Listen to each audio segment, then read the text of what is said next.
Amis auditeurs, amis téléspectateurs, chère Georgette, bonjour et merci d'être encore une fois à ce rendez-vous de la belle radio et télévision, votre chaîne panafricaine internationale. Vous le savez très bien, ce rendez-vous, c'est bien, ça va chauffer. Ça chauffe parce que nous avons l'habitude de discuter, de débattre d'un certain nombre de sujets et cela fait monter la température. Des fois, les avis sont contraires et ils s'entrechoquent et cela fait monter, comme je le disais tout à l'heure, le mercure. Et puis, n'oubliez pas que nous avons également de la très bonne musique. En tout cas, ça va chauffer nous permet d'envelopper un peu tout ce qui s'est passé dans le courant de la semaine écoulée parce que nous sommes en plein début de week-end. La vie se déroule aujourd'hui sous l'emprise du coronavirus. Les décisions tombent un peu partout, confinement par-ci, vaccination par-là, mesures barrières un peu partout. Eh bien, c'est ça aujourd'hui la vie des êtres humains, coincés dans cette difficulté qui s'appelle le coronavirus. Mais nous devons pouvoir garder notre optimisme, regarder les choses en face et faire en sorte que la vie garde son sens et la vie garde toute sa joie. Joie, c'est vrai, mais des fois nous avons à déplorer des décès. Et pendant cette semaine, lundi dernier, pour être précis, eh bien, le monde entier a déploré le décès d'un grand de la musique, l'un des patrons de la salsa, ce rythme qui a du mal à avoir des rides, ce rythme qui touche à la fois les jeunes et les adultes, ce rythme qui fait la joie et le bonheur de nombreux mélomanes à travers notre façon à nous de contribuer à rendre hommage à ce grand monsieur, Johnny Pacheco, qui a contribué à faire en sorte que la salsa devienne une musique mondiale, appréciée et par les jeunes et par les adultes, une musique qui va traverser le temps et qui va traverser tous les continents. J'ai vu tout à l'heure la chère Zita, notre Georgette sur ce plateau, esquisser quelque part dedans. C'est bien Johnny Pacheco s'en est allé à l'âge de 85 ans et je crois que l'hommage qui lui a été rendu de son vivant eh bien, était mérité et cet hommage lui a été rendu par de grands noms, donc de grands noms qui saluent l'art, la maestria d'un plus grand et ça c'est très intéressant. C'est intéressant de reconnaître la valeur des gens quand ils sont vivants, à titre costume comme diraient certains, quand on leur donne des médailles. Exactement. Il est très important de rendre hommage aux personnes qui ont marqué leur domaine quand ils sont vivants, parce que à titre posthume, quand on a l'habitude de le faire à certaines personnes. Bon, c'est vrai, c'est un honneur, mais la personne n'est plus là pour voir à quel point, pour ressentir la chose et voir à quel point il a impacté son environnement et les gens autour de lui. Voilà, volontairement, nous avons laissé couler la musique plus longtemps que d'habitude pour faire plaisir et pour donner quelques frissons à tous ceux qui sont de grands amateurs de salsa et puis même leur donner la possibilité d'esquisser quelque part. Vous savez, nous sommes samedi, c'est vrai qu'un peu partout on parle de confinement, mais on peut tourner, on peut faire quelques petits pas dans son salon. Ce serait tant mieux. Merci beaucoup d'être en notre compagnie. Vous allez nous permettre de prendre la température à certains points du globe. Nous allons commencer par Milan, en Italie, pour retrouver Adrienne. Adrienne, bonjour. Georges, bonjour les Georgettes. Voilà, vous allez bien? Oui, je vais bien et vous? Oui, ça va bien également ici. C'est un peu chaud ici. Ici, vous voulez qu'on vous donne la température de Libreville? Ben, Zita est là, elle va vous dire ici, chaque soir, depuis quelques jours, à 20h, ben, c'est le concert des casseroles. Exactement. C'est en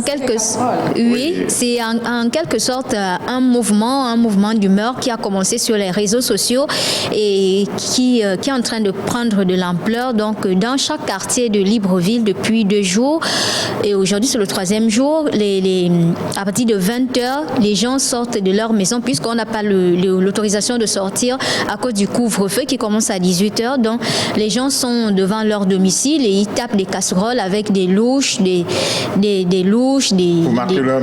pour marquer leur mécontentement vis-à-vis des nouvelles restrictions mises mises en place par le gouvernement, commençant par le couvre-feu à 18h et les amendes par rapport au non-respect des mesures barrières aussi, le port du masque. Oui. Alors, ça vous dit, vous avez déjà vécu ce genre de situation? On tape des casseroles pour marquer son mécontentement? Non, pas les casseroles, mais on va dire que les différentes organisations sont descendues dans les rues. Malheureusement, il y a eu des casses dans d'autres grandes villes pour manifester aussi leur mécontentement. Mais bon, qu'est-ce que le gouvernement peut faire?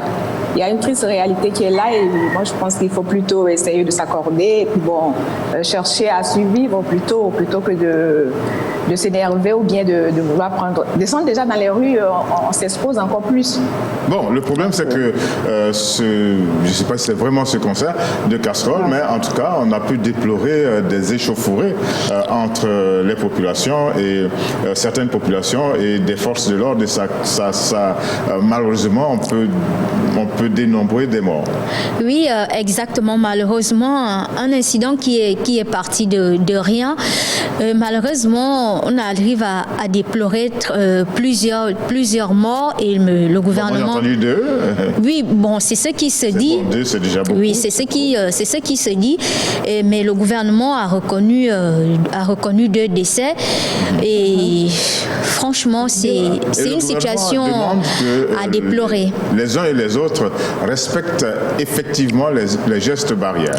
Oui, le gouvernement est ferme là-dessus. Oui, là-dessus, on est d'accord avec le gouvernement qu'il faut respecter. Il faut respecter les gestes barrières. Oui, il faut respecter les gestes barrières, mais même si on a envie de descendre dans les rues pour manifester le mécontentement, oui. Comme je le dis, l'Italie qui a été le premier pays européen à être vraiment touché à une échelle qu'on ne pourrait même plus calculer, parce qu'on est déjà après de 95 000 morts. Dans peu de temps, ce serait les 100 000 morts. C'est beaucoup. Donc, bon, je dis, comme nous, on se dit, bon, descendre dans les rues, manifester, dire qu'on ne peut pas ouvrir les restaurants ou bien on ne peut pas ouvrir les pistes de ski, il faut s'énerver, il faut casser, ça ne sert à rien parce qu'entre-temps, on s'expose encore plus. Et comme on le dit déjà, le centre de l'Italie actuellement est encore plus touché par comment on le dit là, comment on appelle la deuxième vague. Le variant anglais qui est assez... Il y a le variant anglais, le variant sud-africain. Maintenant, les variants ont des nationalités particulières. Ont des nationalités. Et actuellement, bon, le centre de l'Italie est beaucoup touché. Donc, comme je dis, descendre dans les rues, ça ne sert à rien. Vaut mieux accepter les restrictions. Et puis, c'est vrai qu'il y a des mesures à apporter, il y a des choses qu'il faut redresser. Non, c'est vrai, Adriane. C'est vrai qu'il ne faut pas descendre dans les rues et qu'il faut respecter les mesures barrières. Mais en ce qui concerne ici, il y a beaucoup d'autres choses qui n'ont pas été prises en compte. Par exemple, un accompagnement. Oui, notamment, il n'y a pas d'accompagnement. Les populations ne sont pas accompagnées. Et ici, par exemple, à Libreville, on n'a pas assez de transport. On n'a pas assez de transport en commun ni de taxi. Mais lorsqu'on dit que à partir de 18h et à partir de 17h, il faut rentrer chez soi, Adriane, mais il faut si tu le vis, franchement, tu vas demander comment les Librevillois font chaque jour. Déjà dès 15h, c'est... Parce que dès 15h, parce que toutes les administrations et même les entreprises privées, tout le monde sort à partir de 15h, ainsi que des écoles. Comment est-ce qu'on fait pour se rendre chez soi? Je t'assure que c'est la bagarre dans les taxis. C'est pas du tout facile. Et ça rend tout le monde nerveux. Et ça rend tout le monde nerveux. C'est ce qui a fait en sorte que les gens ont lancé cet appel-là sur les réseaux sociaux, bon, qui est parti de rien, mais malheureusement aujourd'hui, on déplore les pertes en vies humaines. Mais bon, qu'est-ce qu'on veut, c'est ça aussi. Lorsqu'il faut prendre, à la sérénité. Voilà. À la sérénité. Voilà. Lorsque l'État prend des décisions, il va falloir que cet État-là accompagne les populations. Okay. C'est ça le problème. Voilà. Donc, il va falloir lancer un appel à la sérénité, tant du côté des populations que du côté des forces de l'ordre, faire en sorte que tout se passe dans les normes, parce que déjà, il est difficile de vivre sous l'emprise du coronavirus. Vous disiez, Adrienne? Nous n'avions pas le retour du plateau. Ah, vous n'avez pas le retour? Ok. Nos techniciens vont faire en sorte que vous ayez ce retour. Ça va mieux? Là, je vous reçois. Ok, d'accord. Alors, chez vous, qu'est-ce qui s'est passé cette semaine? Cette semaine, l'actualité tourne toujours autour du nouveau gouvernement de Mario Draghi. Bon, pratiquement tous les autres. Donc, vous avez pu trouver un Premier ministre. Le gouvernement est-il formé? Comment? Le gouvernement est-il formé? Il est en cours. Lui, il s'est entouré de pratiquement de tout, chaque parti, les différents partis au Parlement pour vraiment trouver l'entente et puis commencer à travailler. Donc, d'ici la semaine prochaine, ça devait être parfait. OK. Et côté coronavirus? Côté coronavirus, les vaccins continuent, même si y a des retards et tout. Bon, pour l'instant, hier à aujourd'hui, on est à 353 décès quand même. Ça continue. Combien? 353? Oui, décès. En une journée? Hein? Donc, en une journée, oui. C'est beaucoup. Donc, il faut toujours respecter les mesures barrières. Il n'y a pas de miracle. Il faut aller pas à pas jusqu'à ce que tous les vaccins, toutes les régions soient vaccinées. Et là, au cours de la semaine, ce sont les personnes âgées, comme elles sont prioritaires. Maintenant, elles devaient prendre des rendez-vous avec les médecins traitants et puis se rendre dans les différents cabinets pour se faire vacciner. Voilà. OK. Ça vous a dit tout à l'heure, Johnny Pacheco, l'hommage que ses pairs, en tout cas, qu'un certain nombre d'artistes de renom lui ont rendu? Oui. Johnny Pacheco, je connais un peu, oui. Ah oui? Quand j'étais au pays, je dansais un peu la salsa aussi. On danse pas la salsa en Italie? Parce que c'est quand même proche, hein? Musique latino, salsa... Non, musique latino. Il faut dire que ces dernières années, il y a beaucoup de latinos même qui sont arrivés sur l'Italie aussi. Donc, il y a beaucoup de clubs, beaucoup de... comment je peux dire? Des boîtes de nuit. Il y en a qui ont essayé de se distinguer. Et puis, beaucoup de gens qui essaient d'apprendre aussi à danser, même la salsa et tout ça. Donc, ça a pris de l'ampleur. OK. Alors, vous avez connu U-Roy? Ah oui, oui. Ah bon? Les U-Roy, c'était bien avant les Bob Marley, hein? Oui. U-Roy aussi s'en est allé dans le courant de cette semaine. De cette semaine? Ah non, je n'ai pas fait attention. Oui, et nous avons décidé, vous savez, à l'époque, il n'y avait pas les clips, hein, ou bien vous êtes en concert, ou bien vous... en tout cas, il n'y avait pas les clips. Et on a trouvé juste des petits bouts, des images et tout ça. Et nous avons décidé également de lui rendre hommage. Ceux qui ne connaîtraient pas U-Roy, je sais qu'en entendant la musique qui va venir, vont dire « Ah oui, c'est lui, Mr. U-Roy. Gozenati, c'est le morceau qui a défrayé la chronique, qui a remué les consciences des uns et des autres et qui a fait danser un peu partout à travers le monde. » Comme disent les amateurs de ce genre de musique, le reggae, il faut dire que U-Roy fait partie de ceux qui ont propulsé cette musique et puis après les Bob Marley sont arrivés et l'ont répandu vraiment dans toutes les têtes, dans toutes les oreilles à travers le monde. Et il y a un autre morceau de U-Roy, I Am Rebel, c'est-à-dire je suis un rebelle face au système colonialiste, esclavagiste, en tout cas contre Babylone comme on dit. En tout cas, c'est un grand monsieur qui s'en est allé également et donc le monde de la musique, le monde du reggae perd un de ses piliers et j'espère que la relève, en tout cas elle est assurée tant en Jamaïque que désormais en Afrique avec des messieurs comme Alpha Blondy, comme Tikenja, on a eu en Afrique du Sud Lucky Dubé, etc. Vous ne l'avez pas connu, hein, vous? Non. Non. Vous avez entendu déjà ce morceau? Oui, le morceau, oui, je ne connaissais pas le nom du chanteur. U-Roy, voilà, U-Roy. On va aller en Côte d'Ivoire, retrouver Pulchéry. Bonjour Pulchéry. Bonjour, monsieur Georges. Vous êtes là Bonjour Zita. Bonjour Pulchéry. Bien solide, bien calé. Vous avez passé une bonne semaine? Oui, une excellente semaine par la grâce de Dieu. Alors, la salsa, ça vous dit? Vous savez danser la salsa? Ça, j'essaie de danser un peu, j'essaie de savoir danser. Ok, vous n'avez pas connu U-Roy, mais vous avez entendu cette musique? En tout cas, on a tous entendu cette musique, hein, c'est-à-dire dans les festivités, dans les bars et partout. C'est un morceau qui ne laisse pas une personne s'asseoir, quoi. On reste indifférent. Ok, c'est un morceau qui a commencé à ouvrir le reggae sur ce qu'on appelle le dub. Bon, on ne va pas entrer dans tous ces détails. On a envie de savoir comment se passe l'atmosphère. Quelle est l'atmosphère qui prévoit en Côte d'Ivoire? On sait que dans quelques semaines, eh bien, ce sont les élections législatives. Comment est-ce que le terrain politique, la vie sociale se déroule en ce moment, sous l'emprise également du coronavirus? Oui, tout se passe bien en ce moment, mais ce que j'ai remarqué le plus, c'est que cette année, il y a énormément de femmes candidates aux législatives. Et ça, nous sommes totalement fiers de ça. Des femmes candidates? Oui. Dont vous? Nombreuses, c'est-à-dire assez de femmes cette année qui sont candidates. Dont vous? Dans toutes les régions du pays.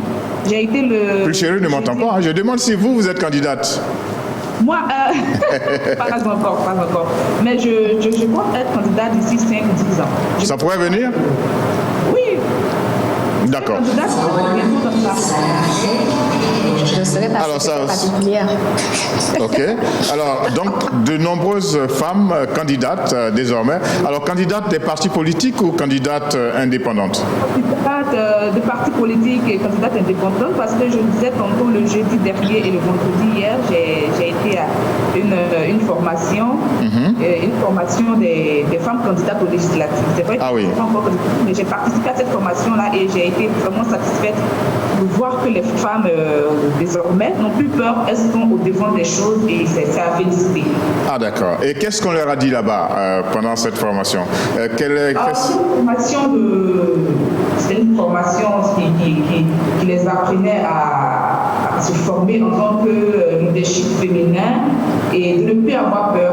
C'était une formation également pour leur apprendre à se tenir, comment prendre la parole, comment ne pas se laisser influencer par certains propos, comment ne pas se laisser influencer également par des actes qu'on a vécu dans le passé. Tout ça, vraiment, ça a été un moment agréable, j'ai déjà appris. Alors, les choses... de rencontrer certains futurs députés avec qui j'ai échangé longtemps. Donc, ça a été vraiment un moment formidable. Alors, l'atmosphère est désormais beaucoup plus calme qu'il y a quelques mois. Oui. Beaucoup plus calme. Et on espère que ça sera ainsi durant la période de la campagne et des élections également. La campagne s'ouvre quand? Pardon? La campagne va s'ouvrir quand? La campagne, c'est à partir de la semaine prochaine, puisque le 6 mars déjà, on lance les élections. Ok, donc les élections, c'est le 6 mars. Et donc, la semaine prochaine, la campagne s'ouvre.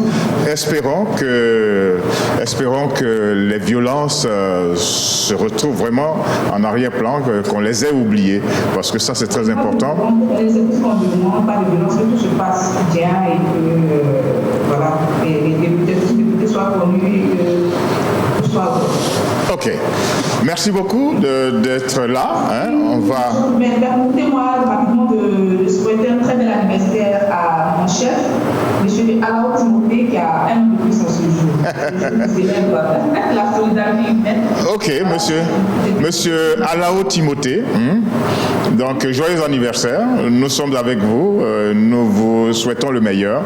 Portez-vous très bien et soyez heureux, n'est-ce pas? Ok. Alors, si tout ça est bien clair et net, Zita veut ajouter quelque chose? Question peut-être à Pulchéry ou Adrienne? Avez-vous des questions à poser à Pulchéry par rapport à l'atmosphère politique en Côte d'Ivoire? Non. Non. Adrienne?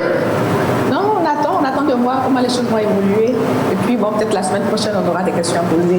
Alors, ça vous dirait un jour d'être candidate à une élection, n'importe laquelle, municipale, législative ou même présidentielle? Non, on ne sait jamais.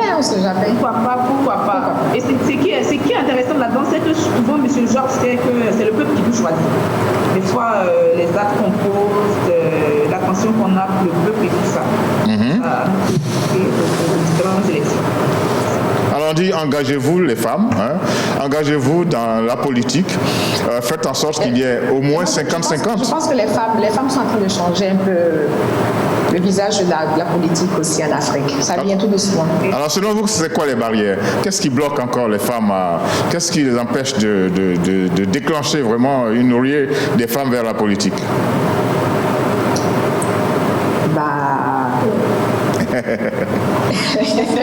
Ah oui. Parce que vous plaignez souvent les femmes, oui, on fait pas ci, on fait pas ça. Désormais, on dit engagez-vous en politique. Oui. Alors qu'est-ce qui vous bloque? Zita peut-être un... Zita a un avis? Oui, malgré qu'il y a déjà la possibilité que les femmes puissent se présenter à différentes élections, mais la discrimination reste toujours, elle est toujours là. Même la personne qui te sollicite pour dire que bon, je veux que tu sois candidate de mon parti ou de telle ou telle élection, même cette personne-là n'a même pas confiance en toi. Il s'est dit bon, comme nous sommes dans la décennie de la femme et la proche genre, donc Vous pensez que vous êtes encore... les femmes sont toujours marginalisées. Les femmes sont toujours sous-estimées par les hommes et par les femmes comme nous. Est-ce qu'il ne revient pas aux femmes maintenant d'organiser une sorte de rush vers la politique, se déterminer, se déchaîner et puis dire bon, on va prendre... Bien sûr, il y a beaucoup qui le font, il y a beaucoup qui marquent leur détermination. Il y a beaucoup de femmes qui font des choses qui marquent leur passage dans la politique. Il y en a beaucoup. Il y a Ellen Johnson au Libéria. Bon, elle a été présidente. Oui, elle a été présidente de la République. Il y en a beaucoup d'autres. Dans combien de temps on pourrait voir Zita candidate à des municipales ou à des législatives ou même à une présidentielle? Moi non, je ne fais pas la politique. Je déteste la politique. Et plus tard? Pas du tout. Non, la politique, c'est pas forcément quelque chose de mauvais. Non, pas du tout. Mais vous n'en voulez pas? Non, l'affaire de la politique, c'est être hypocrite. Ok, non, ça c'est la mauvaise pratique. Pulchéry? Oui, monsieur Jean. Vous êtes là? Alors, c'est pas le débat encore, hein, mais on pourrait vous voir candidate, non, un de ces 4 matins? Oui, absolument. Moi, je suis déjà partante pour ça. Hein. Zita, elle a capitulé déjà. Bien sûr, mais je préfère me lancer dans les législatives pour le moment pour défendre et voter les lois en faveur des populations. D'accord. Je suis futur candidat de ma région. Je ne vais pas me prononcer maintenant, mais dans 5 ou 10 ans, je pense que ça. D'accord. Et Adrienne avait dit pourquoi pas. Ok. On ne sait jamais. Ok, on va prendre la direction de Dakar. Non, Adrienne, pour vous, c'est la présidentielle. C'est là que moi, elle va directement pour la présidentielle. Non, mais j'y pense, c'est vrai que c'est why not, comme on dit. Pourquoi pas? Quelque part dans un coin de mon cœur. Et là, c'est vrai, j'y pense, mais tout doucement. Avec la diaspora. Alors, Adrienne, le jour où vous êtes présidente de la République, il ne faut pas nous oublier. Hein? Comme on dit. Le jour où vous devenez présidente de la République... Côté communication. Ne nous oubliez pas. Ok. Merci beaucoup, les Georgettes. Permettez qu'on aille du côté de Dakar pour retrouver Nogaï. Nogaï, bonjour. Bonjour, Georges. Comment allez-vous? Ça va très bien. Vous allez très bien. Alors, vous êtes rassuré certainement. Hein, votre président, le président Macky Sall, a réceptionné un nombre important de doses de vaccins. Oui, le président Macky Sall a réceptionné mercredi dernier le vaccin Sinopharm de la Chine. Nous ne vous entendons pas du tout. Hein, Allô, vous m'entendez? Oui, montez encore le volume. Alors je tourne comme ça, hein. Allez-y. Allô? Oui, ça va mieux, voilà, ok. Je disais que le président Macky Sall a réceptionné le vaccin Sinopharm de la Chine à autour de 200 000 doses et qui indique une efficacité de 79%. Donc, pour le moment, d'ici fin février, le programme sera mis en place. On commencera par le personnel soignant, après les plus de 60 ans, en présentant une commande BD. Alors moi, ce qui m'a impressionné, c'est que le président de la République lui-même se soit retrouvé à l'aéroport pour réceptionner ces doses de vaccins. Ah bah oui, il le faut en fait, parce qu'on attend tous ces vaccins-là pour pouvoir avoir une longueur d'avance sur le coronavirus. Parce qu'il faut retenir qu'aujourd'hui au Sénégal, nous présentons 2000 cas de contamination et près de 769 décès. Donc la situation est très critique et on ne sait plus à quel sens se vouer. Donc recevoir ces vaccins-là pourrait être la solution miracle. Ok, donc vaccin plus respect des mesures barrières. Le couvre-feu, il est toujours à 21h? Oui, le couvre-feu est toujours à 21h au niveau de Dakar et Thiès seulement. Mais voilà, on l'a renouvelé hier pour encore un mois. Alors, on on voudrait savoir, est-ce que les Sénégalais respectent les mesures barrières? Parce que c'est l'un des points importants. Et puis, est-ce qu'il y a une véritable campagne pour que, justement, ces mesures barrières soient respectées? Je pense que la campagne de communication aussi pour les mesures barrières est là, elle était vraiment là, elle était présente. Mais avec le temps, il y a eu un relâchement énorme. Et même avec le couvre-feu ici à Dakar, vous voyez des gens marcher sans masque, vous voyez les gens entassés dans des transports en commun. Donc je peux dire que les mesures barrières ne sont pas du tout respectées. Et même les agents de sécurité, les policiers et tous les gendarmes, pour reconnaître qu'ils ont lâché du lest par rapport à ça. Parce qu'avant, vous ne mettez pas votre masque, automatiquement vous avez une amende, on vous arrête. C'est vrai que les voitures continuent toujours de circuler pour voir ce genre de situation, mais on note moins souvent maintenant. Ils ne sont pas du tout respectés ici. Alors écoutez bien Zita, parce que ici ça rigole pas, hein. Il y a des patrouilles dans les quartiers pour vérifier que les mesures sont bien respectées, n'est-ce pas? Exactement. Ici, comme vient de dire Georges, ici ça rigole pas.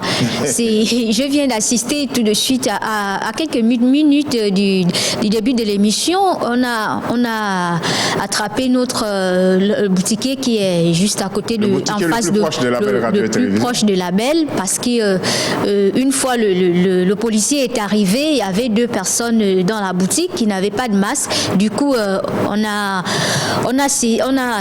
attrapé le monsieur. Actuellement, il est au poste de police. Donc ici, ça rigole pas. Vous voyez, Nogueï, ça rigole pas. Hein?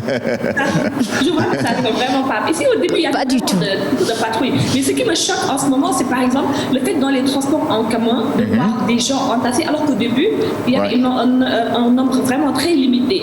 Et à chaque fois que ce nombre était dépassé, les policiers arrêtaient les chauffeurs pour les mettre vraiment en garde à vue, ou bien on diminuait vraiment l'effectif présent dans les transports. Mais les transports en commun, ça choque, vraiment.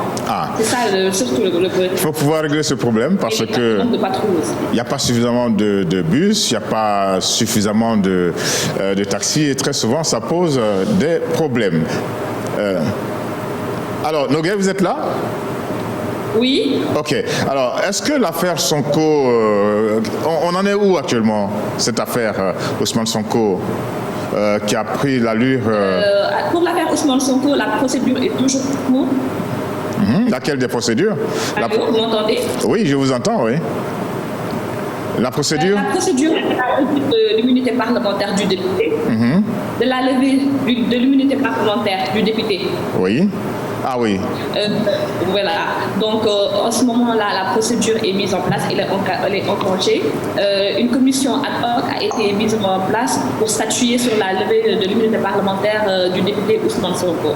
Après, on verra par la suite. Je rappelle que le député Ousmane Sonko, opposant du parti au pouvoir, a été accusé de viol il y a 2 semaines par une jeune femme âgée de 19 ans au niveau d'un salon de massage. Voilà.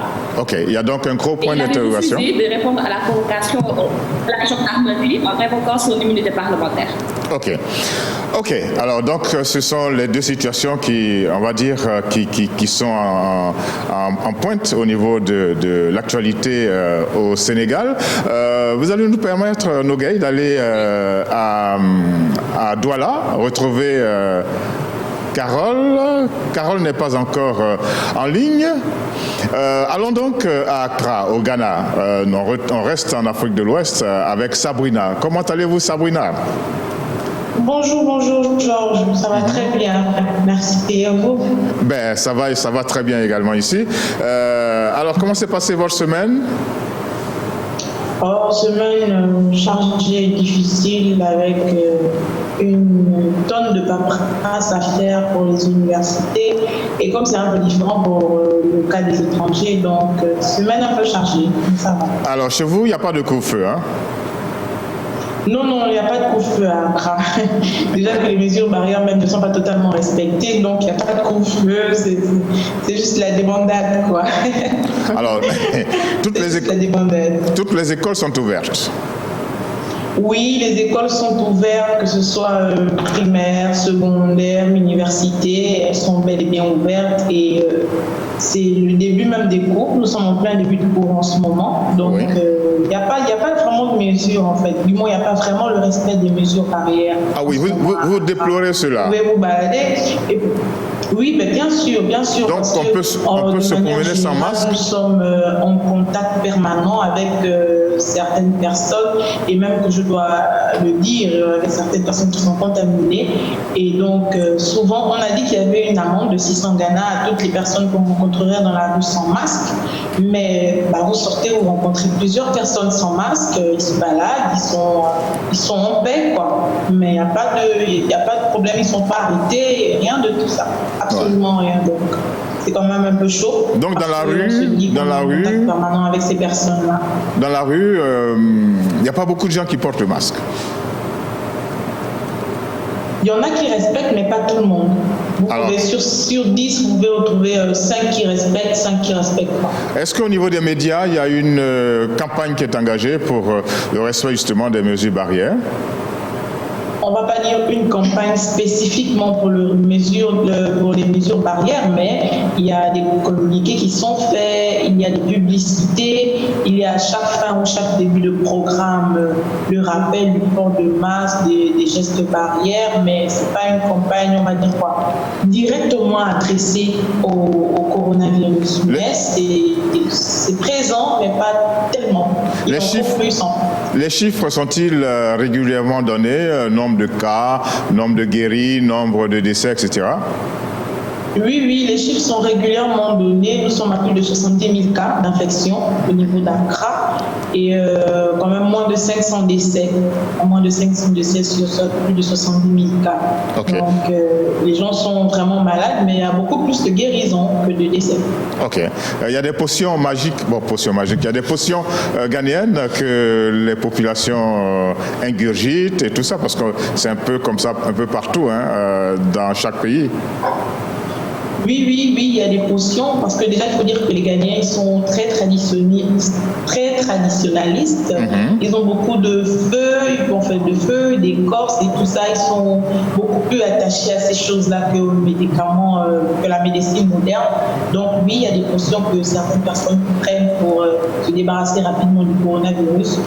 Ok. Au lieu d'attendre, je ne sais pas, de la médecine moderne. Ok. En tout cas, merci bien. Vous restez donc en ligne à Accra. Nogaï reste en ligne à Dakar. Adrienne reste en ligne à Milan. Nous n'avons pas encore pu avoir Carole, mais elle nous a quand même envoyé un sujet qu'on va diffuser maintenant. Un sujet qui dit que, il y a des craintes, surtout que dans une école, des enseignants et des élèves en nombre important ont été infectés. Il a été annoncé que dans les parages, il y a une école qui a été fermée pour cause de coronavirus. Vous n'avez pas peur de la nouvelle souche qui a été découverte? Non, nous n'allons pas succomber à la psychose. La peur est là, mais bon. Il n'y a pas de nouvelles recommandations gouvernementales par rapport à ça. S'il y avait couvre-feu, nous n'allions pas sortir. Mais vous êtes au courant qu'une école a fermé pour ça? Non, moi là, non. Elle est juste derrière vous, l'école. Vous n'êtes pas au courant? D'accord. Oui. Bon, on essaie juste de vivre avec, on va pas tous les jours avoir peur de ça. Donc, c'est Dieu qui nous protège. On peut dire. Mais vous-même, personnellement, qu'est-ce que vous faites pour vous protéger? Moi, particulièrement, je ne fais rien. Je me lève, je prie mon Dieu le matin, me protéger toute la journée, c'est tout. On était en train de parler de coronavirus. Il y a cette école qui est infectée, qui est fermée pour ça. Ah bon? Oui. Vous êtes du quartier? Oui, de la zone. Vous n'avez pas peur? Non. Je ne crois pas. Vous ne croyez pas au coronavirus? Pourquoi? Les frères sont là. Je sais mes frères, non? Je sais que la famille, tout le monde marche là. Personne n'est confiné. Pas de masque. Mais là, à cette école, il y a 10 enseignants qui ont été testés positifs. Bon. Ça veut dire que c'est dans les parages. C'est compliqué, l'histoire de Covid. C'est compliqué. Vous savez qu'on a fait on a pris le coca, on a fait les tests avec la boisson Coca-Cola, non? Dans les campagnes de désinformation informations qui circulent sur Facebook vous touchent aussi. Hein? Non, ça prend tout le monde. C'est les Blancs qui ont fait, je refuse. Je suppose que comme vous n'y croyez pas, vous... Oui, je ne pense même pas. Peut-être le fait de penser, placebo, ça peut juste moi. Je ne pense même pas. Le reste, c'est mes frères, comme vous voyez, là, on joue, on rentre, on boit notre bière. Si c'est la même bouteille, on boit. Si tu as la grippe, tu vas chez un moment de grippe où tu fais la potion africaine là. C'est comme ça qu'on se gère. Vous êtes d'accord avec votre... Oui, tout à fait d'accord. C'est le quotidien. Personne n'a de masque, personne. Même vous la star. Le risque du score. Ok. Merci beaucoup. Merci. Un reportage qui marque l'état d'esprit au niveau d'un certain nombre d'Africains. Il va falloir faire très attention. Tout à l'heure, on espère retrouver Carole qui va pouvoir nous faire un commentaire concernant la situation vécue au Cameroun, situation bien entendu par rapport au coronavirus. Maintenant, allons-y pour le sujet du jour. Les langues maternelles, c'est un gros problème pour l'Afrique. Ces langues sont en train de disparaître. Eh bien, nous avons décidé d'engager le débat. N'oubliez pas, mesdames et messieurs, que vous avez la possibilité maintenant d'entrer en contact avec nous à partir du plus 241 74 55 02. Je reprends, plus 241 74 55 02. Plus 241 74 55 11 02. Voilà, c'est bien clair et net. Que vous soyez au Gabon ou en dehors du Gabon, vous avez la possibilité d'utiliser ce numéro qui passe également en WhatsApp pour nous joindre et pour donner votre avis sur le problème concernant les langues maternelles que voici. Sawubona, salakahle, unjani? Ulale kahle, akuthanda, ekuqaleni nasekuqaleni. Dimanche 21 février 2021, c'est la journée internationale de la langue maternelle. Cette journée sert à promouvoir la diversité linguistique et culturelle et le multilinguisme. En effet, les langues et le multilinguisme peuvent faire progresser l'inclusion et atteindre les objectifs de développement durable dont le principe est de ne laisser personne de côté. L'éducation fondée sur la première langue ou la langue maternelle doit commencer dès la petite enfance, car la protection et l'éducation de la petite enfance sont le fondement de l'apprentissage. La célébration de la Journée internationale de la langue maternelle appelle les décideurs politiques, les éducateurs et les enseignants, les parents et les familles à s'engager davantage en faveur de l'inclusion dans l'éducation et la société pour faire progresser la reprise de l'éducation en cette période de Covid-19. La langue permet à un peuple donné, à une communauté de communiquer et d'avoir une identité propre. Malheureusement, en Afrique, un phénomène inquiétant se répand. Les langues locales sont en train de disparaître au profit des langues des anciens colons. Ils sont nombreux, ces Africains qui pensent que leur langue maternelle est devenue inutile. Que peut-on faire pour freiner cette déperdition et revaloriser les langues maternelles? Faites-nous part de votre avis au 074 55 11 02 si vous êtes au Gabon, au plus 241 74 55 11 02 si vous êtes hors du Gabon ou par WhatsApp.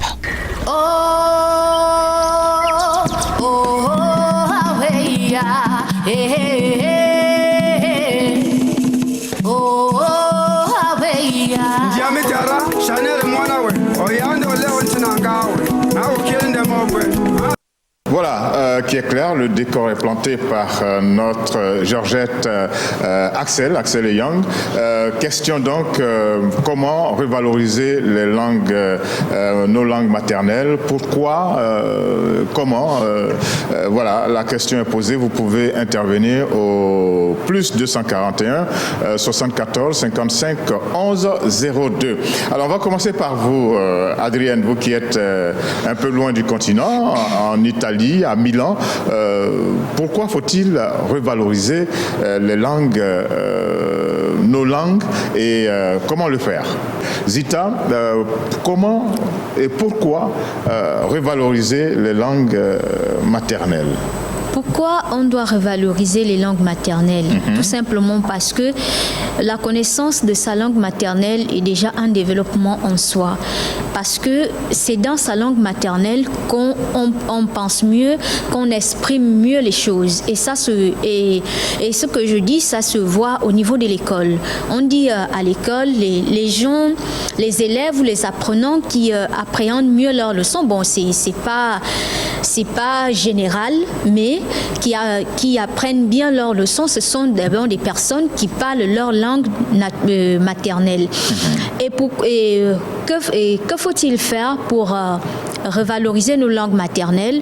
C'est surtout il faut qu'on les apprenne dans des écoles et dès la classe de maternelle. Parce que c'est lorsqu'on est encore enfant, bout de chou, qu'on apprend plus vite, que le cerveau assimile plus les choses que lorsqu'on est déjà, comme je suis assise là, même si c'est ma langue maternelle, ça sera difficile pour moi d'aller m'asseoir et apprendre à parler ma langue. Et le problème surtout se situe surtout au niveau des pays de l'Afrique centrale. Surtout les pays de l'Afrique centrale, surtout Gabon, peut-être le Cameroun, parce que moi, par exemple, j'ai appris avec des condisciples de classe qui ne peut pas. La personne ne peut pas dire bonjour en sa langue maternelle. Ok, donc c'est bien noté. On retourne à Milan, prendre l'avis d'Adrienne. Je l'ai entendu tout à l'heure dire c'est bon. Ok, si c'est bon, on y va. Ok. Oui. Mais comme Zita le disait, moi je pense que c'est déjà au sein de nos familles, quand on est enfant, qu'il faut déjà commencer à enseigner la langue maternelle. Je suis en train de vous dire que même du point de vue ici en Italie, dans chaque région, les gens essaient ils gardent même leur patois. Oui. Parce que par exemple à Milan ici, le vrai bar, c'est-à-dire le milanais, te parle en milanais. Le milanais c'est complètement différent de l'italien. Le milanais, quand tu l'écoutes, si tu comprends très bien le français, tu peux comprendre ce que le milanais est en train de dire. Donc par exemple, le napolitain, il s'exprime en napolitain. Et c'est vrai qu'on les reconnaît par leur façon. Et qu'est-ce qu'ils font des fois? Il faut dire que chaque année, ils font des journées portes ouvertes, genre des fois où, par exemple, on essaie de sortir tous les biens historiques et tout, des pays traditionnels, même sur le plan culinaire et tout. Donc ils font ces journées-là où tout le monde se retrouve, où on essaie de parler. C'est-à-dire quand tu arrives à la foire, tu entendras des gens communiquer, mais ils essaient de garder la langue du terroir. La langue du terroir. Pour échanger. Okay. Donc moi je pense que si on essaie de faire des choses comme ça, peut-être une fois par an, mais par exemple en Afrique aussi, peut-être que le problème se pose parce que il y a beaucoup de tribus, donc il faut voir comment est-ce qu'on peut essayer d'amalgamer tout ça et puis créer quelque chose de parfait pour sans faire de tribalisme. Voilà, surtout. C'est vrai, il faut revaloriser nos langues. Dans chaque, comme vous avez dit, vous avez utilisé le mot tribu, il y a une langue, mais il ne faut pas en donner dans le tribalisme. Donc, vous êtes d'accord avec Zita qui dit qu'il faut l'enseigner à l'école? Bon, l'enseigner à l'école, je ne suis pas très convaincue parce que ça sera trop lourd parce qu'on a, quand je parle par exemple en Italie ici, parce que le napolitain il est différent, le sicilien, le vénitien, bon, et on ne l'enseigne pas. C'est-à-dire que c'est à la maison, quand les enfants rentrent de l'école, les parents s'expriment soit en vénitien ou en sicilien, quoi, ou napolitain. Donc, mais à l'école, on parle l'italien. Donc je peux dire que bon, voilà. Vous relevez plutôt l'importance du rôle en tout cas de la famille. Voilà, c'est ça, surtout. Okay. Quand je parle du fait de l'enseigner à l'école, je parle surtout au niveau des pays africains parce que il faut qu'on ait une langue unique comme ça se passe un peu dans les pays de l'Afrique, en Afrique de l'Ouest et en Afrique de l'Est. Nous, on n'a pas... Ou bien en Afrique centrale, en RDC par exemple, c'est le Lingala. Voilà, oui. L'exception, c'est la RDC et le Congo. Mais en ce qui concerne par exemple le Cameroun, où on va te dire qu'on a au moins 20 000 dialectes. Au Gabon, par exemple, on a plus de 12 ethnies reconnues. On ne peut pas toutes les enseigner à l'école. J'ai envie de dire, why not? Pourquoi pas? On ne peut pas toutes les enseigner à l'école. Non, ça sera très difficile. Mais ce qu'il faut faire, c'est qu'il faut que les gens... On peut faire des regroupements. Voilà, on peut faire soit on fait des regroupements, soit il faut que des gens, le peuple soit unanime et qu'on choisisse une langue qui fera office d'une langue nationale. Ok, alors langue nationale, il y en a au Ghana. On va retrouver notre chère amie Sabrina. Vous regardez un peu les choses. Vous avez fait le Sénégal. Vous êtes aujourd'hui au Ghana. Ce sont deux pays où il y a des langues nationales. Les populations communiquent à partir de langues nationales. Sabrina? Exactement, Georges, que ce soit le Sénégal ou encore le Ghana. Et je trouve ça tellement beau parce que dans les deux pays, on peut rencontrer un enfant de 5-6 ans, là même c'est trop, même de 4 ans quand il commence à parler, il vous parle le dialecte, soit il vous parle le Wolof pour le Sénégal ou il vous parle le Twi pour le Ghana. Et on ne l'apprend pas à l'école là, même si je ne suis pas contre cette idée, on ne l'apprend pas à l'école, c'est à la maison, c'est dans la rue. Vous avez commencé à apprendre, vous avez dit comment s'appelle la langue que tout le monde parle là, au Ghana? Ici c'est le Twi. Le Twi. Alors vous avez commencé. Le Twi. Vous avez commencé à apprendre quelques mots? Oui, quelques mots. Bonjour. Mais pas, c'est pas vraiment. Bonjour, c'est pâtissier. Pâtissier. Et vous répondez Ayez. Exactement. Mais allez-y, dites bonjour, les autres Georgettes vont répondre. Hein. Pâtissier. Exactement. Ok, d'accord. C'est comme ça qu'on dit bonjour. Alors, quel est l'avantage que le Ghana a, par exemple, à avoir cette langue que tout le monde parle? L'avantage déjà il faut dire que c'est une culture, ça approfondit le patriotisme parce que vous vous sentez bien on va dire appartenant à quelque part, vous savez que vos origines sont quelque part et donc c'est un avantage parce que je pense qu'il y a aussi un effet de solidarité, un effet d'union, d'unité dans le fait de parler une même et unique langue. Par exemple, quand vous êtes étranger, que vous allez au marché, c'est clair, la différence se ressent tout de suite. On vous repère tout de suite. Entre eux, voilà, vous êtes facilement repérés et donc ça fait que les autres sont beaucoup plus à l'aise dans leur dialecte que vous. Et c'est une chose que je pense que c'est très bien parce que ici au secondaire, à l'école du secondaire, il y a les professeurs qui parlent en Twi à l'école. Donc c'est une manière de dire qu'ils sont beaucoup plus proches de leur langue maternelle que de la langue du colon, de l'anglais. Ok. Alors, Nogueï, c'est pratiquement la même chose, hein, on l'a dit, au Sénégal. Le Wolof est la langue que tout le monde parle, pratiquement, et je crois que ça présente les mêmes avantages dont parlait tout à l'heure Sabrina. Oui, effectivement, au Sénégal, le Wolof est la langue dont tout le monde parle. Mais genre, j'aimerais souligner, en fait, c'est que ce qui est vraiment dommage, c'est que l'Afrique, et je trouve que l'Afrique est le seul continent où la langue maternelle n'est pas enseignée dans un cadre scolaire. Et il y a pas mal d'études que j'ai vues qui prouvent qu'on apprend mieux en commençant l'école avec sa langue maternelle. Donc moi, je suis avec Zita, qui pense qu'on devrait introduire l'enseignement des langues maternelles à l'école.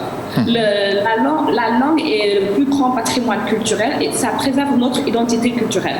Exactement. Si nous adoptons aujourd'hui les langues étrangères et que ça tend vraiment à disparaître, quand sera-t-il des autres générations, des générations futures alors? Quand sera-t-il de notre identité? Donc moi, je pense que la langue maternelle devrait être introduite dans un cadre scolaire, qu'on devrait commencer à l'enseigner à l'école. Ok, en tout cas, et puis il faut dire que tout le monde n'est pas d'origine Wolof au Sénégal, mais tout le monde parle Wolof, pratiquement. Exactement. Voilà, Sabrina va le savoir sûrement. Ici au Sénégal, il y a les Bambara, il y a les Soninké, il y a les Peul, mais tout le monde parle Wolof. Ça, on a tout ça en commun. Et ça, c'est le ciment. C'est pas mal de choses. Alors je vais voir la tête que fait Pulchéry. La Côte d'Ivoire, c'est un peu comme le Gabon, une multitude de langues. Et puis, il n'y a pas ce ciment-là au niveau d'une langue unique. Donc, chacun parle sa langue comme il veut, si possible à la maison. Alors, comment revaloriser nos langues? Je sais qu'à l'université d'Abidjan, il y a beaucoup d'études, il y a des cours même qui sont donnés, mais est-ce que cela est-il suffisant? Cela n'est pas suffisant justement de ce genre, parce qu'en ce moment, moi je pense que la langue maternelle est en train de disparaître en Afrique et c'est malheureux. C'est malheureux parce que nous, notre génération, on a quand même eu la chance de connaître le village, de connaître nos parents, aller au village et parler la langue. Mais aujourd'hui, nos enfants et les enfants futurs. Mais qu'est-ce qui vous empêche, Pulchéry, d'aller au village avec vos enfants? C'est pas seulement aller au village. Moi, je le fais. Et très souvent, je leur apprends quelques mots, par exemple, les couleurs, compter, embêter de 1 à 10, par exemple. Ah oui, allons-y, on vous prend un mot. On compte de 1 à 10, rapidement. Embêter, de 1 à 10, embêter, c'est gagnant, bien sûr. 1, c'est quoi? 1, c'est boulot. 2, fort. 3, 4. Je vous entends plus très bien. Vous êtes sûr qu'on peut aller à 10? Ok, d'accord. Bon, il y a une petite... je pense aussi que dans les mariages mixtes aussi, même si les deux époux ne sont pas de la même région, la mère parle sa langue à l'enfant, le père aussi s'exprime et l'enfant grandit avec les deux possibilités de pouvoir s'exprimer. Voilà, en général, les enfants les enfants parlent la langue que les parents parlent. Oui. Okay. Exactement. Et c'est aussi un frein parce que quand il y a deux langues, ça fait qu'il va falloir, déjà que les langues là, elles ne sont pas toujours faciles, il va falloir apprendre les deux. Donc, souvent on se range du côté le plus... Oui, mais comme Zita le disait, quand ils sont enfants, très bien. Quand ils sont encore plus petits, le cerveau arrive quand même à assimiler les choses, ça, exactement. Oui. Ok. Ah, c'est vrai. Bon, voilà qui est clair. Nous n'avons pas encore eu d'appel, mais je crois qu'une bonne partie, pour ne pas dire la majorité des auditeurs et des téléspectateurs qui nous suivent, eh bien cette majorité est d'accord avec vous. Il faut revaloriser les langues maternelles et il y a une journée qui est consacrée à cela, c'est le 21 février. Maintenant, nous allons rester dans cette atmosphère-là et puis retrouver un garçon, un artiste gabonais qui s'appelle Hermi Mabila et qui nous permet justement de nous rappeler, de nous souvenir qu'il faut que nous restions ce que nous n'avons jamais cessé d'être, c'est-à-dire des Africains. Il chantait en français, mais en même temps, il y avait des refrains en langue du terroir. Et c'est ça, c'est ce mix-là qu'il ne faut pas oublier de composer de plus en plus. Certes, continuer de s'exprimer en français, en anglais, en espagnol ou en portugais, mais ne pas oublier qu'il y a toutes ces langues qui font que nous sommes des Africains et nous devons le rester. On dit qu'on ne peut se développer que quand on s'appuie sur ce qu'on est. Donc, la leçon est bien retenue. Demain, c'est le 21 février, eh bien, c'est la journée où l'on célèbre les langues maternelles et sur le continent, nous espérons qu'il y aura de grandes cérémonies, des événements pour marquer cette journée. Allons maintenant pour le zigzag. Nous avons au menu cet assemblage d'informations artistiques et culturelles pour que vous ayez quelques repères sur la marche de la culture africaine. Céline Banza, l'artiste aux multiples talents, compositrice, vidéaste, instrumentiste et performeuse.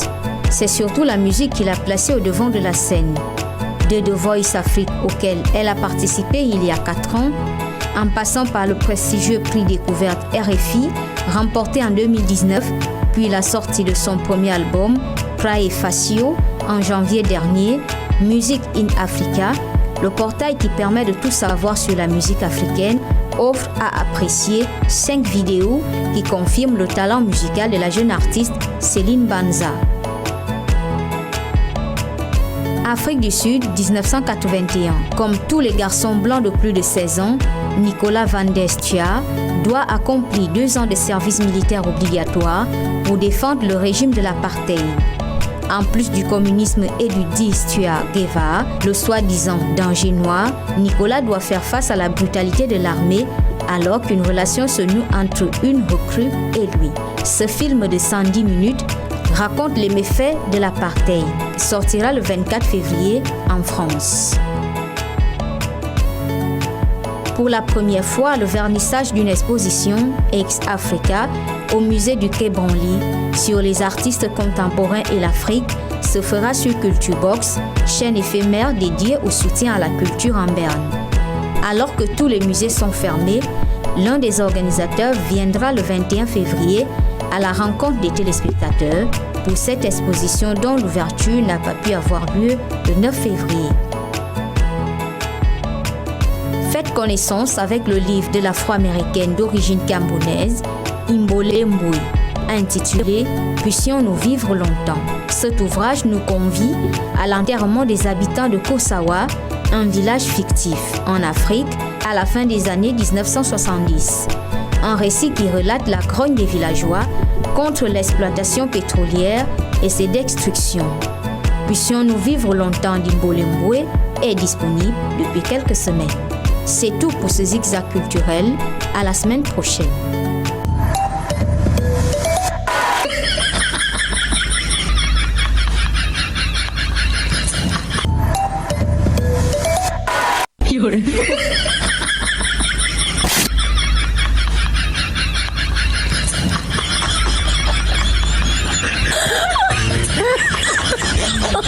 Oh my God.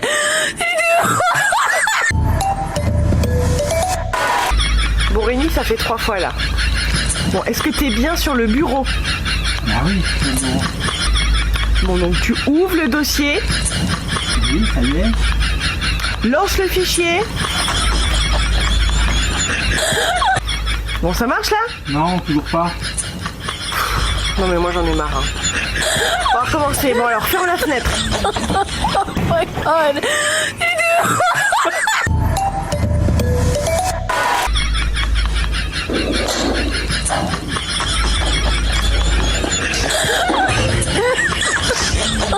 Oh my God.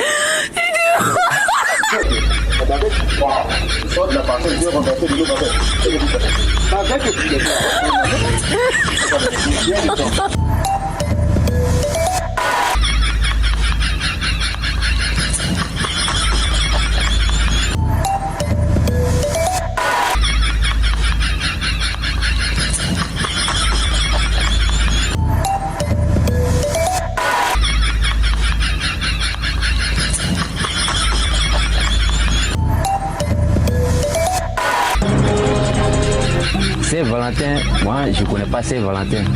Nous on a un frère Valentin qui est décédé. Mais Saint-Valentin, on dit c'est divin. Hein. Parce que ici là, ici c'est Zakwa.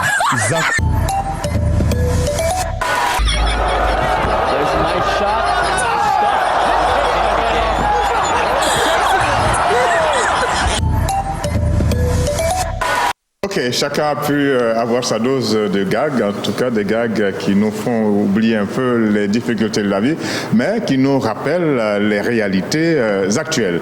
On continue notre avancée dans Ça va chauffer de la belle radio et télévision, votre chaîne panafricaine internationale. Je voulais rappeler aux auditeurs et aux téléspectateurs qu'ils peuvent intervenir dans cette émission. Nous avons tout à l'heure parlé des langues maternelles. Tout à l'heure, nous allons parler de la solidarité africaine. Mais déjà, prenons le temps de célébrer une grande dame africaine qui s'appelle Deborah, il faut que je dise bien son nom, Deborah Kayembe. C'est une dame qui se distingue de la façon suivante. Deborah Kayembe est devenue la première femme noire à occuper le poste de recteur de l'université d'Édimbourg, vénérable institution fondée en 1583 et une des 10 meilleures universités d'Europe. En 2019, son nom était déjà entré dans l'histoire, alors qu'elle fut la première africaine à intégrer la Royal Society of Edinburgh, l'Académie des sciences et des lettres, fondée en 1783.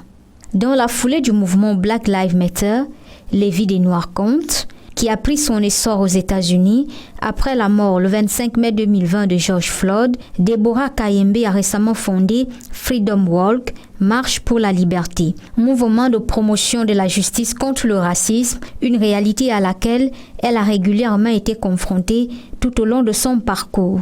Par exemple, sa fille est revenue de l'école un jour en larmes. Une enseignante lui avait demandé de faire une danse d'esclaves devant ses camarades de classe. L'avocate a lancé une pétition pour que le Parlement écossais s'en saisisse et a obtenu gain de cause. La question sera débattue dans les mois qui viennent. Mère célibataire de 2 enfants, elle s'est installée dans la capitale écossaise où elle a poursuivi sa carrière d'avocate et de militante au sein du Scottish Refuge Council, puis en tant que membre du bureau du procureur de la Cour pénale internationale. Arrivée en Écosse en 2011, Deborah Kayembe a obtenu l'asile, alors qu'elle était pourchassée en RDC par une milice armée qu'elle avait contribué à dénoncer. Née à Kinshasa, elle a trouvé refuge en Écosse après avoir été persécutée dans son pays, la République démocratique du Congo. Au moment de sa nomination à la tête de l'Université d'Édimbourg, Deborah Kayembe a tenu à adresser un message d'espoir à l'Afrique, d'où elle a reçu de très nombreuses félicitations. Bravo Deborah Kayembe.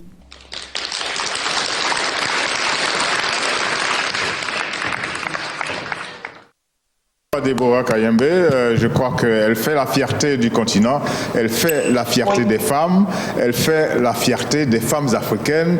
En tout cas, est-ce qu'on peut ajouter quelque chose encore? Si vous le voulez bien, Adrienne, allez-y, au nom de toutes les Georgettes, un mot pour saluer les performances de Deborah Kayembe. Toutes les félicitations et puis voilà, petit à petit, je trouve qu'il y a beaucoup de femmes africaines qui sont en train de dépoussiérer un peu l'image ternie de l'Afrique, notre beau continent, et que ça continue, Ok, et ça va continuer parce que on avait célébré samedi dernier cette grande dame. Quelques heures avant la lettre, elle a été officiellement installée comme directeur général de l'OMC. Madame Iweala Okonji. Donc aujourd'hui, il y a une dame à la tête de l'OMC, l'Organisation mondiale du commerce. Et puis voici que Deborah Kayembe devient, elle, la première femme noire recteur de l'Université d'Édimbourg. Je pense aussi à Madame Fatou Diom, notre militante, voilà. Oui, elle aussi, qui ne se laisse pas faire et qui a le verbe là où il faut, qui dit les choses comme il faut. Voilà. Alors on va célébrer Deborah Kayembe. Forcément, elle est d'origine congolaise, RDC. Nous avons choisi Cindy Lecoeur en compagnie de Kofi Olomide qui chante Université. C'est une autre façon à nous de saluer Deborah Kayembe, première femme noire recteur de l'Université d'Édimbourg et première africaine à intégrer la Royal Society of Edinburgh. Et c'est comme ça que les femmes africaines se distinguent et nous pensons, comme l'a dit tout à l'heure Adrienne, les choses vont continuer d'aller dans ce sens. Et pour que ça aille dans le même sens, dans le bon sens, eh bien il faut que les Africains continuent d'entretenir cette valeur qui fait la particularité des Africains, c'est la solidarité. La solidarité fait l'objet d'une journée particulière. Nous plantons le décor et puis nous allons en discuter tout à l'heure. En Afrique, il y a un adage qui dit que quand un chasseur tue un éléphant, c'est tout le village qui le mange. Ce samedi 20 février 2021, c'est la journée internationale de la solidarité humaine. Cette journée veut célébrer l'unité dans la diversité, rappeler au gouvernement de respecter leurs engagements internationaux, sensibiliser l'opinion publique sur l'importance de la solidarité, encourager le débat sur les façons de promouvoir la solidarité pour réaliser les objectifs de développement durable, agir pour encourager de nouvelles initiatives pour lutter contre la pauvreté. Dans la déclaration du millénaire adoptée par les États membres de l'ONU en 2000, la solidarité est définie comme l'une des valeurs fondamentales devant sous-entendre les relations internationales au XXIe siècle, aux côtés de la liberté, l'égalité, la tolérance, le respect de la nature et le partage des responsabilités.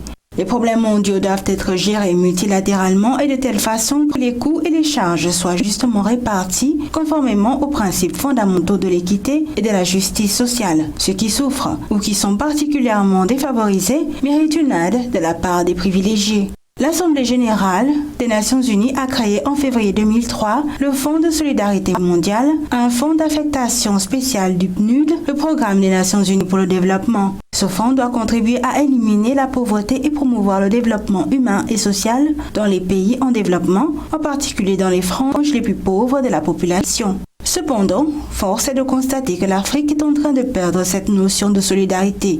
On devient solitaire plutôt que solidaire. Comment inverser le cours des choses et donner à la solidarité en Afrique toute sa force? À vous la parole. Vous pouvez nous donner votre avis au 074 55 11 02 si vous êtes au Gabon, au plus 241 74 55 11 02 si vous êtes hors du Gabon ou par WhatsApp.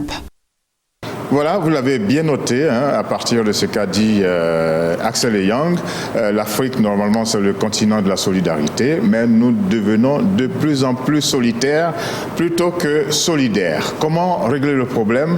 Comment faire en sorte que nous gardions cette valeur? Nous allons faire un dernier tour de table en commençant par Nogueï à Dakar.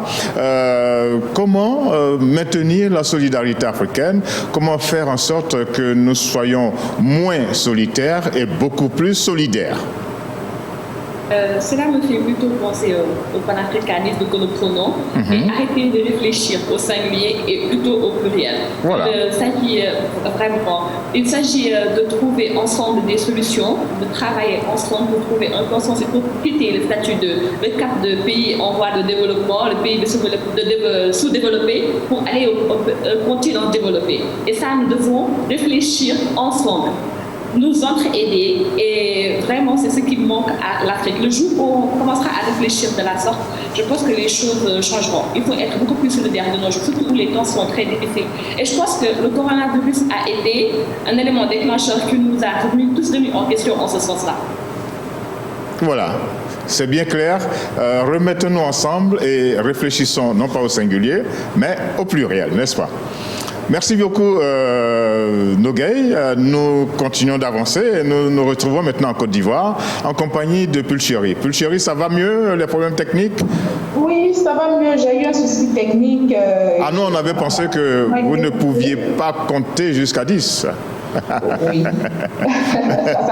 C'est ce qu'on a pensé. Non, allez-y, 1, 2, 3, 4. Bon, on va s'arrêter à 5. Monsieur Georges. On va s'arrêter à 5. Allons-y. Oui, je vais dire Bolo, ta, mon nom, ça c'est le 4, 5, Mbo, 6, Boklo, c'est bon. 7. Merci. Ok, alors dites-nous comment faire en sorte que la solidarité soit maintenue entre les Africains, parce que, comme l'a dit Axel tout à l'heure, de plus en plus les Africains sont en train de devenir solitaires plutôt que solidaire. Il faut donc retourner aux sources, c'est-à-dire retourner à la solidarité. Parce que c'est l'Afrique, c'est ce continent-là qui a le plus prôné la fraternité, l'unité. Donc, pour moi, il faut que nous retournions aux sources, il faut qu'on se réadapte à la solidarité. Ainsi, l'Afrique pourra avancer, l'Afrique pourra parvenir au développement. Et dans ce retour aux sources, il y a les langues en passant, n'est-ce pas? En passant par les langues. Et je profite pour féliciter le Congo, le Sénégal et le Ghana qui vraiment ont choisi d'avoir une langue unitaire. Alors vous, en Côte d'Ivoire, il n'est pas trop tard pour bien faire. Pareil au Gabon, il n'est pas trop tard pour bien faire. C'est pas évident, mais on pourra le faire. Ok, merci beaucoup, Pulchéry. Je continue d'avancer et je me retrouve maintenant au Ghana, à Accra. La solidarité africaine, comment la revaloriser, comment faire en sorte que nous soyons moins solitaires, que nous soyons moins solidaires, on va se compliquer la vie, que nous soyons moins solitaires et beaucoup plus solidaires. Je pense que pour que l'Afrique redevienne solidaire, il faut déjà éviter, sinon produire la jalousie, les envies, comme le dit l'hymne national du Gabon, la sorcellerie, parce que je pense que ce sont ces mots-là qui ont séparé, sinon qui ont créé un fossé entre la solidarité et le fait d'être solitaire. Parce que beaucoup se sont retrouvés dans des situations où, à cause d'avoir été solidaires, ils se sont vus dépouillés, on leur a fait du mal et tout ça. Et donc aujourd'hui, ils préfèrent plus être solitaires que solidaires. Donc il faut qu'on revienne à nos valeurs ancestrales, celles de l'amour, du partage, du pardon, celles qui nous permettent de regarder l'autre, même s'il avance, comme étant toujours notre frère et non pas un ennemi.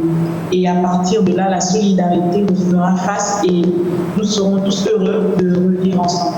Ok, merci beaucoup. Vive la solidarité africaine. On continue sur notre lancée. Nous sommes ici maintenant accompagnés de Zita. Comment faire en sorte que nous soyons moins solitaires et beaucoup plus solidaires? Bon, je crois que je n'aurais pas grand-chose à dire parce que oui, parce que les Georgettes ont déjà tout dit. Et beaucoup ont dit ce que je pense également, comme vient de le dire Sabrina, que si l'Afrique en est arrivée là, c'est à cause de la jalousie et des envies. Il y a des gens qui ont perdu leur travail, qui ont perdu les mariages et beaucoup de choses à cause de la jalousie. Mais si nous retournons à nos valeurs, je crois... La jalousie, ça a toujours existé, ça va toujours exister. Mais à un certain moment, ça s'est accentué, y compris la sorcellerie. Parce que, par exemple, dans des familles, on voit par exemple, tel a réussi, on va le mettre peut-être en griffe et dire que bon, comme lui il a réussi, il est dans la Rose-Croix, il est dans ceci, donc il se retrouve tout seul avec sa petite famille, personne ne va plus chez lui parce qu'on dit que toutes les personnes qui meurent dans la famille, c'est lui qui les tue, mais qu'est-ce qui prouve que c'est cette personne-là qui est à l'origine de toutes ces la sorcellerie. de tous ces décès. Donc toutes ces choses. On dirait que nous avons quelqu'un en ligne. Allô? Ok, allons-y. C'est tous ces facteurs-là qui font en sorte que beaucoup de gens se retrouvent à vivre tout seuls, à devenir individualistes. Donc moi, je pense que si l'Afrique veut avancer, si on veut vraiment que toute la CIMAC, toutes les entités sous-régionales, la CIMAC, l'OMOA, la CEDEAO et tout le reste, et même la zone de libre-échange continentale, si nous voulons que ça soit effectif et que chaque peuple puisse en bénéficier, il va falloir qu'on se met ensemble comme un bloc, et il n'y a que comme ça que l'Afrique trouvera véritablement son développement qu'on cherche tant. Ok. Adrienne, vous êtes la dernière à intervenir. Qu'est-ce que vous en dites? La solidarité africaine, d'abord au niveau mondial, on dit qu'il faut continuer d'être solidaire, il faut réveiller, rendre vivace cette façon d'être-là, mais au niveau de l'Afrique, il faut faire attention que nous ne perdions pas ce qui nous caractérise. Qu'est-ce que vous en dites?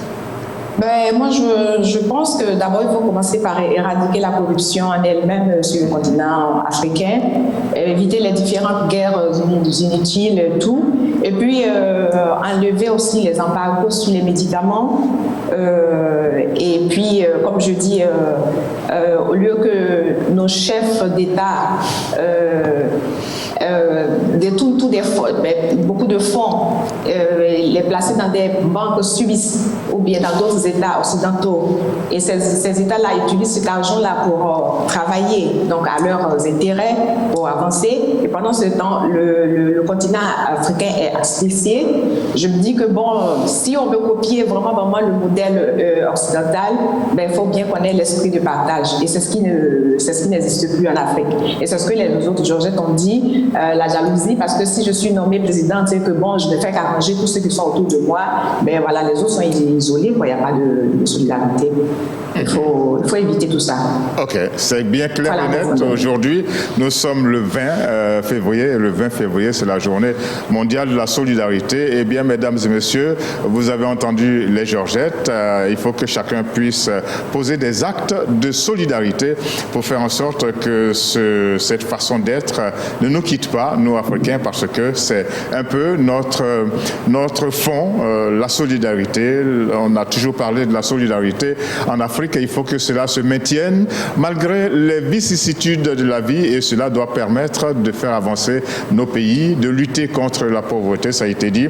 Et donc, c'est un débat qui doit pouvoir se poursuivre dans les familles, dans les cercles d'amis et faire en sorte que, eh bien, les Africains restent solidaires. Merci beaucoup, les Georgettes. Merci beaucoup à Nogueï. Merci beaucoup à Pulcheri. Merci beaucoup à Sabrina. Merci beaucoup à Zita. Merci beaucoup à Adrienne. Et merci à Carole qui nous a quand même envoyé ce sujet sur la progression du coronavirus. Eh bien, j'espère que nous serons au grand complet la semaine prochaine pour un autre numéro de Ça va chauffer de la Belle Radio Télévision, votre chaîne panafricaine internationale. Et pour boucler la boucle, nous vous proposons de la très bonne musique. Nous allons au Kenya avec une chanteuse qui s'appelle Nadia Mukami qui chante Kolo. Et c'est pour votre plus grand plaisir et pour faire en sorte que nous restions unis et que nous nous retrouvions dans une semaine. Au revoir et à bientôt. Bon week-end. Ciao.